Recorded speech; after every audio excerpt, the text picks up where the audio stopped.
Hello मेरे प्यारे विद्यार्थियों, आपका अपना channel reading time A satisfactory solution of GK में एक बार फिर से आप लोग का स्वागत करते हैं। तो आज हम लोग कौटिल्य जीएस का जो प्रैक्टिस सेट चल रहा था उसी का आज हम लोग सेट नंबर 15 देखेंगे। और चैनल पे पहली बार होंगे तो चैनल को सब्सक्राइब कीजिएगा, बेल आइकन को दबा लीजिएगा। तो चलिए आज का पहला क्वेश्चन हम लोग डिस्कस करते हैं। इसमें कह रहा है कि निम्नलिखित में से कह रहा है कि कौन सा युग्म जो है आपका सही नहीं है। ठीक है, तो इसमें दिया है कि युग्म सही है कह रहा है, सही है पूछ रहा है। तो 49वीं समानांतर रेखा जो है आपका संयुक्त राज्य अमेरिका और कनाडा के बीच स्थित है, तो ये आपका ऑप्शन राइट हो गया। 38वीं समानांतर यहाँ पे दिया है, ये आपका होता है उत्तरी कोरिया और दक्षिणी कोरिया, यहाँ पे चीन दिया है, तो ये आपका गलत है। डुरंड रेखा होता है आपको पाकिस्तान और अफगानिस्तान के बीच, और रेड क्लिफ होता है भारत और पाकिस्तान के बीच, तो यहाँ ऑप्शन ए आप लोग याद रखिएगा। नेक्स्ट क्वेश्चन यहाँ पे दिया है, कह रहा है कि तटीय क्षेत्र के निकट खाली स्थान कह रहा है कि कारण रात के समय कह रहा है कि भूमि पर तापमान कम हो जाता है, तो इसमें हो जाएगा आपको थल समीर। तटीय क्षेत्र के निकट जो है थल समीर के कारण जो है रात के समय जो है आपका भूमि पर तापमान जो है कम हो जाता है, तो ऑप्शन ए यहाँ पे आप राइट लगाइएगा। चलिए नेक्स्ट क्वेश्चन यहाँ पे दिया है, कह रहा है कि निम्नलिखित में से कौन सी हवा जो कह रहा है कि बर्फ भक्षक के नाम से भी जानी जाती है। कह रहा है कि कौन सी हवा जो है आपको बर्फ भक्षक के नाम से जानी जाती है, तो इसमें आपको हो जाएगा लू। बर्फ भक्षक का मतलब होता है कि बर्फ को पिघला देना, तो लू जब चलता है तो वो बर्फ जो है वह पिघल जाता है गर्म से, तो इसीलिए कह रहा है कि बर्फ भक्षक है, तो आपका हो जाएगा लू। ऑप्शन सी यहाँ पे आपका राइट हो जाएगा। नेक्स्ट क्वेश्चन दिया है कि वह व्यक्ति जो एक साझेदारी फर्म को कह रहा है कि केवल अपना नाम देता है, तो उससे क्या बोला जाता है, तो उससे बोला जाता है आपको क्या बोला जाएगा, किसमें याद रखिएगा कि नॉमिनल पार्टनर। ऑप्शन बी यहाँ पे आपका राइट हो जाएगा, नॉमिनल पार्टनर। निम्नलिखित में से कौन सा कह रहा है कि भारत में महत्वपूर्ण उद्योग की श्रेणी में आता है। क्या कह रहा है कि महत्वपूर्ण उद्योग की श्रेणी में आता है, किसमें, भारत में, तो इसमें आपका आंसर हो जाएगा खाद्य फसलें। खाद्य फसलें जो है भारत में आपका जो है महत्वपूर्ण उद्योग की श्रेणी में आता है। नेक्स्ट क्वेश्चन यहाँ पे दिया है, कह रहा है कि कौन सा युग में यहाँ पे कह रहा है कि सही है, तो स्नूकर आपका हो जाएगा क्यू। ऑप्शन ए यहाँ पे आपका राइट हो जाएगा। नेक्स्ट क्वेश्चन यहाँ पे दिया है, कह रहा है कि एक तरफ दिया है त्यौहार और दूसरी तरफ दिया है उसका राज्य का नाम, तो ओणम आपका कहाँ पे होता है, तो ओणम आप याद रखिएगा कि आपका होता है केरला में। ठीक है, कुचिपुड़ी आपका होता है आंध्र प्रदेश में, पोंगल आपको हो जाएगा तमिलनाडु में, गुड़ी पड़वा आपका होता है महाराष्ट्र में, तो ऑप्शन बी यहाँ पे आपका राइट हो जाएगा। नेक्स्ट क्वेश्चन यहाँ पे दिया है, कह रहा है कि 33वां, ठीक है, ग्रीष्मकालीन ओलंपिक खेल का आयोजन जो है कहाँ किया जाएगा। 33वां पूछ रहा है, तो 33वां आप याद रखिएगा इसका हो जाएगा पेरिस में। 33वां जो है आपका पेरिस में होगा ग्रीष्मकालीन ओलंपिक खेल। कब होगा ये आप कमेंट करके बताइएगा। चलिए नेक्स्ट क्वेश्चन हम लोग यहाँ पे देख लेंगे, कह रहा है कि line of white tollers from the grass root to the corridors of power किसकी आत्मकथा है, तो ये आपका हो जाएगा शरद पवार का। किसकी आत्मकथा है, शरद पवार का जो है ये आत्मकथा है। ठीक है, चलिए नेक्स्ट क्वेश्चन देख लेते हैं हम लोग यहाँ पे, और इसका पूछेगा कि प्रकाशित कब किया गया था, तो 2015 में इसको जो है प्रकाशित किया गया था। नेक्स्ट क्वेश्चन यहाँ पे दिया है, देखिए इसमें कह रहा है कि सार्क का प्रथम शिखर सम्मेलन कहाँ आयोजित किया हुआ था, तो सार्क का प्रथम शिखर सम्मेलन जो है ये आपको बांग्लादेश में हुआ था। कहाँ हुआ था, बांग्लादेश में। कब हुआ था, तो 1985 ईस्वी, याद रखिएगा, बांग्लादेश के ढाका शहर में हुआ था। ठीक है, और इसमें जो है 8 सदस्य हैं। याद रखिएगा कि सार्क के सदस्यों की संख्या कितनी है, तो 8 इसमें आपका सदस्य है। चलिए नेक्स्ट क्वेश्चन हम लोग यहाँ पे देख लेंगे, कह रहा है कि मैत्री एक्सप्रेस जो है भारत और बांग्लादेश के बीच चलती है। मैत्री एक्सप्रेस भारत और बांग्लादेश के बीच कब हुआ था, तो 2008 में, याद रखिएगा। नेक्स्ट क्वेश्चन यहाँ पे दिया है कि विश्व का सबसे बड़ा डाक नेटवर्क किस देश में है, तो ये आपको भारत में है। विश्व का सबसे बड़ा डाक नेटवर्क जो है आपका क्या बोलते हैं, भारत में है। और प्रत्येक 26 नवंबर को जो है 26 नवंबर नहीं, यहाँ पे याद रखिएगा भारत। नेक्स्ट क्वेश्चन यहाँ पे दिया है, कह रहा है 13 नंबर के कि ग्लोबल कॉम्पिटिटिव रिपोर्ट कौन प्रकाशित करता है, तो ये आपको प्रकाशित किया जाता है किसके द्वारा, तो इस संस्था का नाम है आपका विश्व आर्थिक मंच। विश्व आर्थिक मंच के माध्यम से जो है आपका ग्लोबल कम्पिटिटिव रिपोर्ट जो है प्रकाशित किया जाता है। भारत का करार कि संविधान दिवस कब मनाया जाता है, तो संविधान दिवस जो है ये आपको मनाया जाता है 26 नवंबर को। ठीक है, 26 नवंबर 1949 को जो है ये क्या बोलते हैं, भारतीय संविधान को अंग्रेजित किया गया था, इसीलिए जो है 26 नवंबर को जो भारतीय संविधान दिवस मनाया जाता है। नेक्स्ट क्वेश्चन दिया है कि भारतीय संसद का अभिन्न अंग है, तो भारतीय संसद का अभिन्न अंग जो है आपका हो जाएगा राष्ट्रपति, लोकसभा और राज्यसभा। तो ऑप्शन यहाँ पे हो जाएगा डी, ये सभी हो जाएगा। नेक्स्ट क्वेश्चन दिया है कि प्रथम आंग्ल सिख युद्ध कब लड़ा गया था, तो प्रथम लड़ा गया था आपको 1845 और 46 के बीच, और द्वितीय लड़ा गया था आपको 18 से 48 और 49 के बीच। तो फर्स्ट हो जाएगा आपका 1845 से 46 और द्वितीय आंग्ल सिख हो जाएगा 1848 से 49। तो ऑप्शन ए यहाँ पे आप याद रखिएगा। ठीक है, चलिए नेक्स्ट क्वेश्चन यहाँ पे दिया है, करा कि how India sees the world Kautilya to 21वीं सेंचुरी किसकी रचना है, तो ये रचना आपको हो जाएगा श्याम सरन। ऑप्शन ए यहाँ पे आपका राइट हो जाएगा श्याम सरन। नेक्स्ट क्वेश्चन दिया है कि नई औद्योगिक नीति कब लागू की गई थी, तो नई औद्योगिक नीति जो है आपको 1991 ईस्वी में लागू किया गया था। 24 जुलाई 1991 के जो है आपका नई औद्योगिक नीति की शुरुआत किया गया था। नेक्स्ट क्वेश्चन दिया है कि मोहनजोदड़ो कराई की कहाँ पे स्थित है, तो यह पाकिस्तान के सिंध प्रांत में है। ऑप्शन बी यहाँ पे आपका राइट हो जाएगा पाकिस्तान के सिंध प्रांत। और मोहनजोदड़ो का अर्थ होता है मृतकों का टीला, याद रखिएगा। अब इसकी खोज जो है आपको राखाल दास बनर्जी के द्वारा 1922 ईस्वी में किया गया था। चलिए नेक्स्ट क्वेश्चन हम लोग यहाँ पे देख लेते हैं, कराई कि निम्नलिखित में से किस लिपि को कराई के इंडो बैक्टीरियल के नाम से जाना जाता है, तो लिपि पूछ रहा है, तो लिपि आपका हो जाएगा खरोष्टी लिपि। खरोष्टी लिपि को जो है इंडो बैक्टीरियन के नाम से भी जाना जाता है। नेक्स्ट क्वेश्चन हम लोग यहाँ पे देख लेंगे, कराई कि डेनिश कंपनी बिहार में मुख्यतः किस वस्तु के व्यापार करती थी। डेनिश कंपनी जो थी वही पूछ रहा है आपसे कि बिहार में किस वस्तु के लिए वह व्यापार माने करती थी, किस वस्तु से, तो यह आपका होगा सोरे का, याद रखिएगा। सोरे का जो है वह बिहार से व्यापार करती थी। तो ऑप्शन सी यहाँ पे आपका राइट हो जाएगा।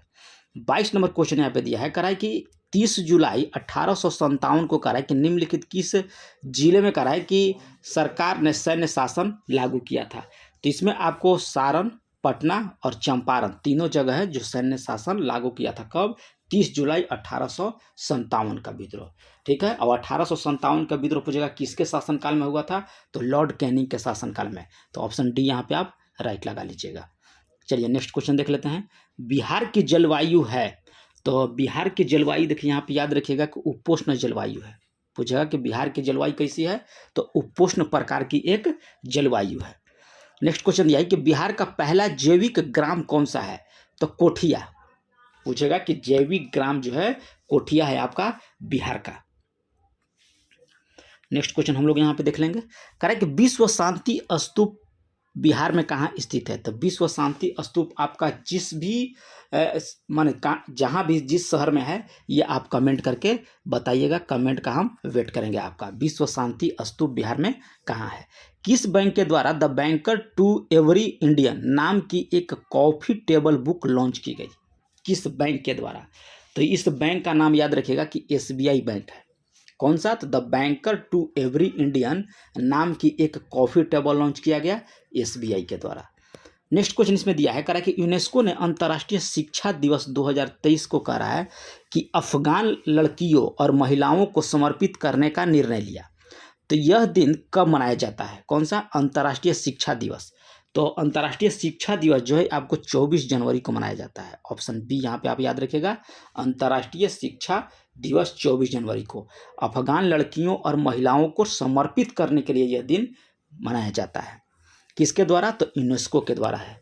मोबाइल एप्लीकेशन GS निर्णय किस मंत्रालय के द्वारा बोल रहा है आपसे कि लॉन्च किया गया है, तो उस मंत्रालय का नाम आपका हो जाएगा ग्रामीण विकास और पंचायती राज मंत्रालय। ऑप्शन सी यहाँ पे आपका राइट हो जाएगा, ग्रामीण विकास और पंचायती मंत्रालय। कौन सा एप्लीकेशन, तो मोबाइल एप्लीकेशन GS निर्णय। ठीक है, चलिए नेक्स्ट क्वेश्चन हम लोग यहाँ देख लेंगे।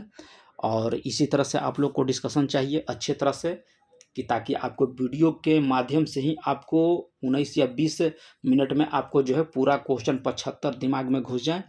तो चैनल को सब्सक्राइब कर लीजिएगा, बेल आइकन को दबा लीजिएगा। चलिए नेक्स्ट क्वेश्चन देख लेते हैं कि किस भारतीय राज्य ने कहा है कि वित्तीय वर्ष 2022-23 में भौगोलिक संकेत जीआई टैग को कराए कि सूची में शीर्ष स्थान प्राप्त है। याद रखिएगा 2022-23, ये नहीं कि मतलब पूरा टोटल, आप याद रखिएगा कि सबसे टोटल किस राज्य को मिला है। यहाँ दिया है 22-23, तो 22-23 सबसे मिला है आपको केरला में। 2022-23 में जो है सबसे अधिक केरला को जो है आपको जीआई टैग मिला है। तो 29 का आंसर हो जाएगा आपका ए नंबर। नेक्स्ट क्वेश्चन दिया है कि पद्म श्री पुरस्कार विजेता कनक यतीन्द्र रेले कराए कि 2023 में इनको निधन हो गया, उन्हें किस क्षेत्र में है जो है पुरस्कार मिला था, यानी कि पद्मश्री पुरस्कार जो है किस क्षेत्र में मिला था। तो ये उनको मिला था कला के क्षेत्र में। ठीक है, चाहे कोरियोग्राफर थे और डांसर भी थे, इसलिए उनको कला के क्षेत्र में मिला था। नेक्स्ट क्वेश्चन दिया है कि निम्नलिखित में से कौन सा कथन कराए कि मिश्रित अर्थव्यवस्था के संदर्भ में कराए कि सही है।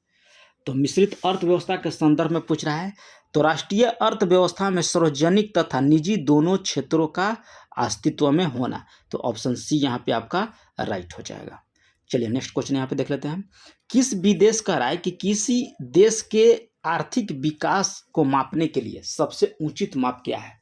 ठीक है, कह रहा है कि किसी देश में हम लोग को आर्थिक विकास देखना हो तो क्या देखेंगे, तो प्रति व्यक्ति आय। प्रति व्यक्ति आय से ही मालूम चल जाता है कि किसी देश का आर्थिक विकास कितना है। तो 32 का ऑप्शन सी हो जाएगा आपका प्रति व्यक्ति आय। नेक्स्ट क्वेश्चन यहाँ पे दिया है, कह रहा है कि हरित क्रांति भारत के किस पंचवर्षीय योजना के दौरान आरंभ किया गया था। कौन सा पूछ रहा है आपसे, हरित क्रांति। तो हरित क्रांति यहाँ पे होता है आपका तृतीय पंचवर्षीय योजना। चलिए यहाँ तृतीय पंचवर्षीय योजना दिया है, तृतीय पंचवर्षीय योजना के दौरान जो है आपका हरित क्रांति की शुरुआत किया गया था। कब, 1966 और 67 के बीच, याद रखिएगा। ठीक है, 1966 और 67। और सर्वाधिक प्रभाव पूछेगा कि किस फसल पर पड़ा था, तो गेहूं पर पड़ा था। ठीक है, अगर गेहूं के जगह आपको धान दिया है तो आप धान लगा सकते हैं, लेकिन इतना याद रखिएगा कि सबसे पहले गेहूं, उसके बाद ही आपको धान लगाना है। ठीक है, और हरित क्रांति की शुरुआत जो है MS स्वामीनाथन के द्वारा किया गया था। तो यहाँ पे हो जाएगा आपका तीसरा। निम्नलिखित में से कौन सा कह रहा है कि भारत में नीति आयोग का पदेन अध्यक्ष होता है। तो नीति आयोग का पदेन अध्यक्ष जो है आपका भारत का प्रधानमंत्री होते हैं, नीति आयोग के अध्यक्ष। ठीक है, चलिए, और नीति आयोग जो है सबसे पहले कब आया था, तो 1 जनवरी 2015 को आया था। किसके स्थान पर, तो योजना आयोग के स्थान पर। और नीति का फुल फॉर्म पूछेगा तो क्या होगा आपका, तो national institution for transforming India. चलिए नेक्स्ट क्वेश्चन हम लोग यहाँ पे देख लेंगे। कह रहा है कि भारत में महारत्न कंपनी कितनी है अभी प्रेजेंट में। तो याद रखिएगा कि आपका 13 महारत्न कंपनियां हैं अभी प्रेजेंट में। चलिए नेक्स्ट क्वेश्चन देख लेते हैं। यूटिलिटेरियन स्कूल ऑफ थॉट के जनक कौन है। तो इसके जनक हो जाएंगे आपको बेंथम। ऑप्शन बी यहाँ पे आपका राइट हो जाएगा, बेंथम। नेक्स्ट क्वेश्चन कह रहा है कि निम्नलिखित में से कौन लोकतंत्र के पक्ष में एक अच्छा तर्क नहीं है। लोकतंत्र के पक्ष में कह रहा है, तो इसमें हो जाएगा कि लोकतंत्र दूसरे से अधिक समृद्ध है। ये आपका गलत दिया है यहाँ पे, तो केवल यहाँ पे 2 जो कथन दिया है यहाँ पे आपका राइट हो जाएगा। चलिए नेक्स्ट क्वेश्चन हम लोग देख लेंगे यहाँ पे। इसमें कह रहा है कि सार्वभौम तथा स्वतंत्र राज्यों के एक स्वैच्छिक संघ को क्या कहते हैं। तो इसको बोला जाता है परिसंघ। गलती से संघ मत करिएगा, नहीं तो आपके साथ खेला हो जाएगा। यहाँ याद रखिएगा परिसंघ। नेक्स्ट क्वेश्चन दिया है कि लोकसभा का सदस्य बनने के लिए न्यूनतम उम्र जो है कितनी होनी चाहिए। तो लोकसभा के लिए आपको होता है न्यूनतम उम्र 25 वर्ष। ठीक है, राज्यसभा का कितना होता है ये आप कमेंट करके बताइएगा। चलिए नेक्स्ट क्वेश्चन हम लोग यहाँ पे देख लेंगे। कह रहा है कि निम्नलिखित में से कौन भारत में कह रहा है कि राष्ट्रीय आपातकाल घोषित करता है। तो राष्ट्रीय आपातकाल जो है आपको राष्ट्रपति के माध्यम से जो है घोषित किया जाता है। किसके माध्यम से, राष्ट्रपति के माध्यम से। ठीक है, चलिए नेक्स्ट क्वेश्चन हम लोग यहाँ पे देख लेते हैं। और राष्ट्रीय आपातकाल कब लगता है, अनुच्छेद 352 के द्वारा। भारतीय संविधान में कह रहा है कि कितनी अनुसूचियां हैं। आपसे क्वेश्चन कर रहा है कि भारतीय संविधान में कितनी अनुसूचियां हैं। तो इसमें आप लगाइएगा कि 12 अनुसूचियां हैं अभी प्रेजेंट में। कितनी हैं, 12 अनुसूचियां हैं। प्रारंभ में पूछेगा तो 8 अनुसूची, पहले कितना था 8, अभी कितना है 12। पहला संशोधन कब हुआ था? तो 1951 में 9वीं अनुसूची को भारत में जोड़ा गया था, याद रखिएगा 1951 में पहला।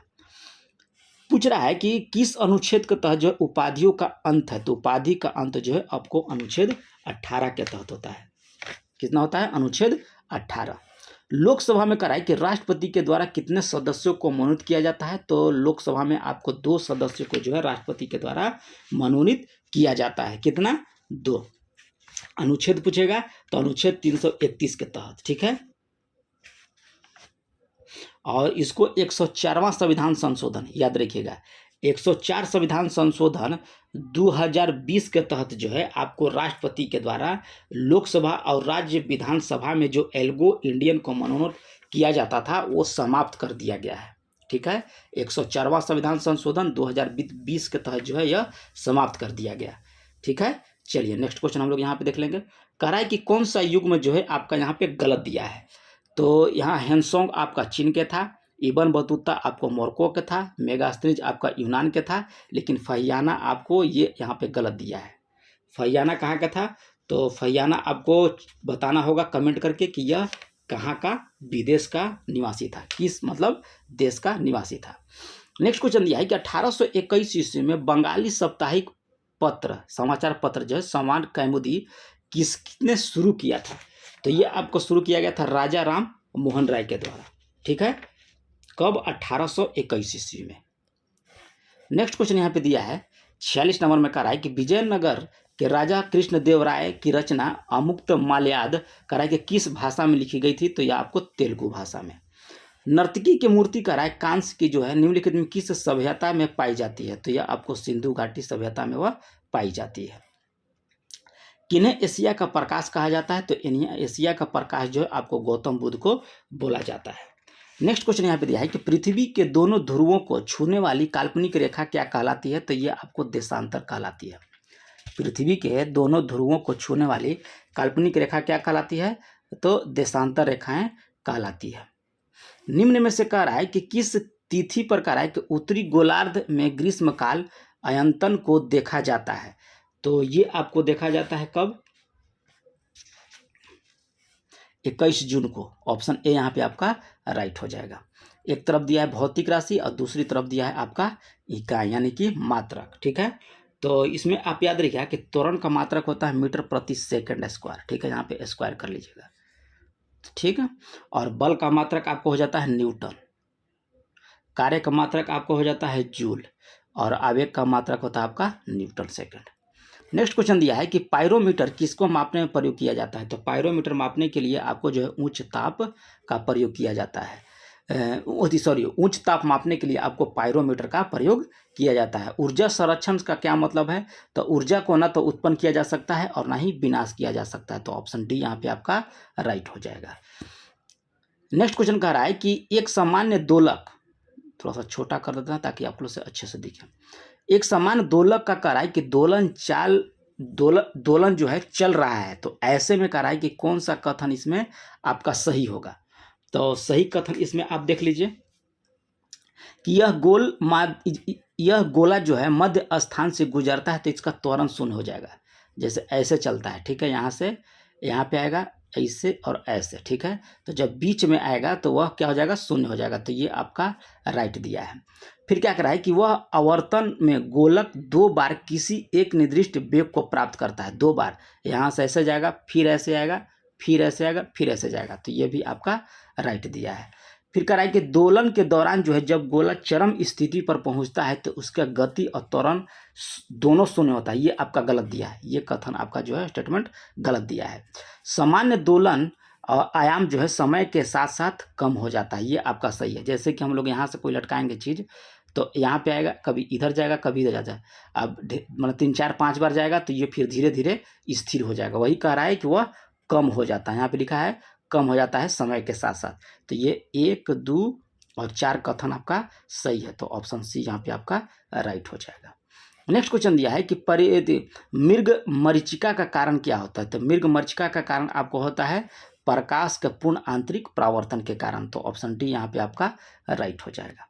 नेक्स्ट क्वेश्चन यहाँ पे दिया है, कह रहा है कि समय की दृष्टि से दो द्रव P और Q के ताप जो है 0 डिग्री सेंटीग्रेड से 100 डिग्री सेंटीग्रेड तक जो है उतार चढ़ाव होता है, तो नीचे आरेख में दिखाया गया है। ठीक है, तो कह रहा है कि निम्नलिखित में से कौन सा कथन जो है आपका यहाँ पे सही होगा।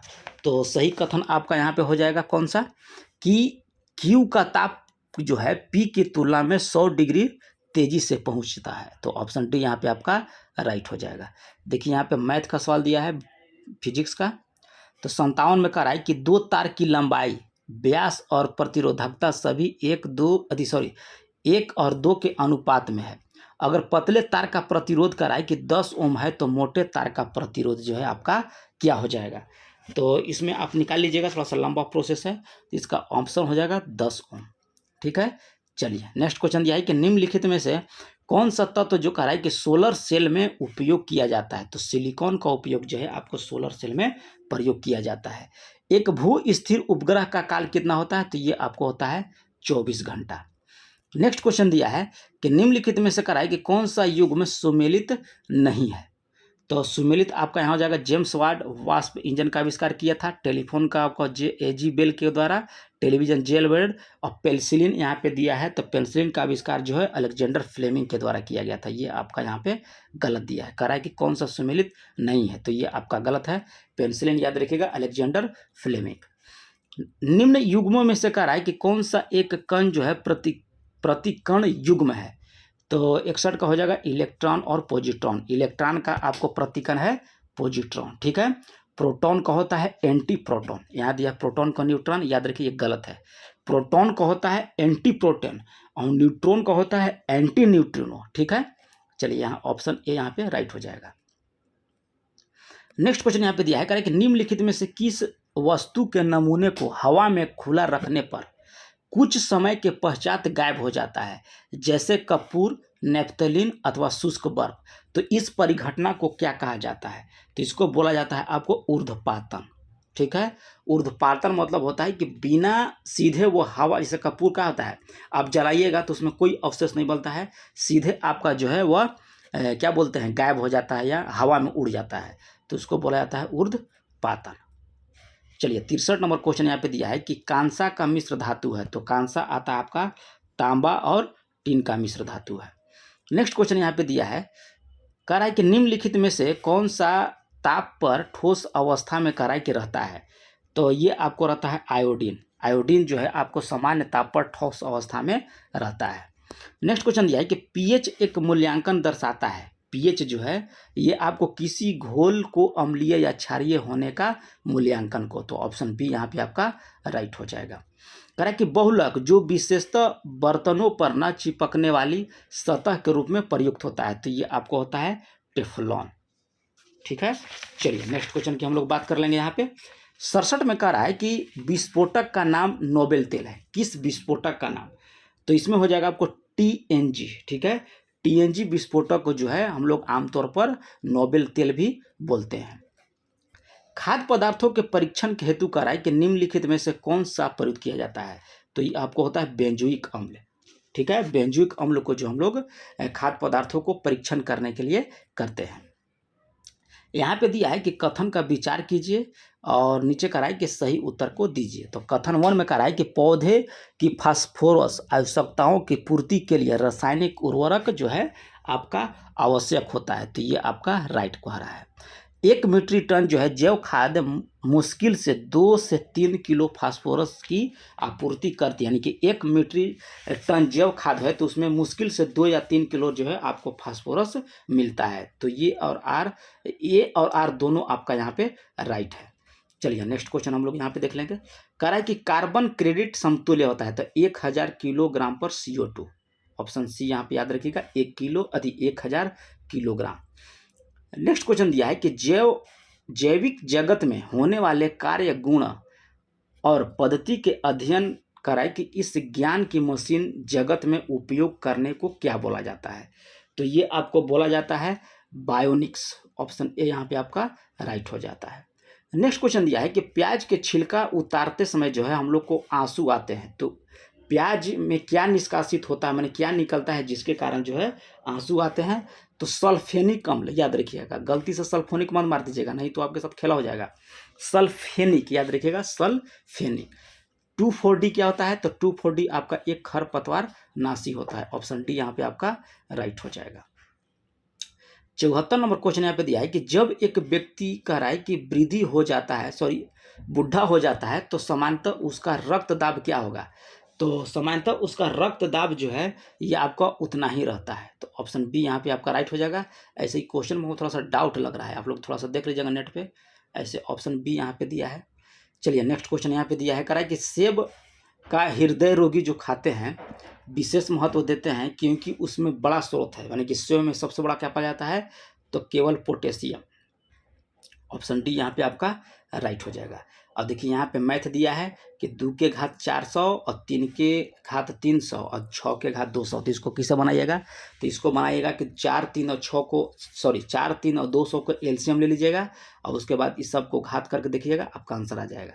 यहाँ पे कॉन्जुगेट से गुना कर दीजिएगा, आपका आंसर आ जाएगा। ये तो यही है, ये सब मसला है। यहाँ से आप लोग देखिए बना लीजिएगा, मैथ इजी है। तो चैनल पे पहली बार होंगे तो चैनल को सब्सक्राइब कीजिएगा, बेल आइकन को दबा लीजिएगा और थोड़ा सा शेयर कीजिए आप लोग, है ना। तो मिलते हैं नेक्स्ट वीडियो में, तब तक के लिए धन्यवाद।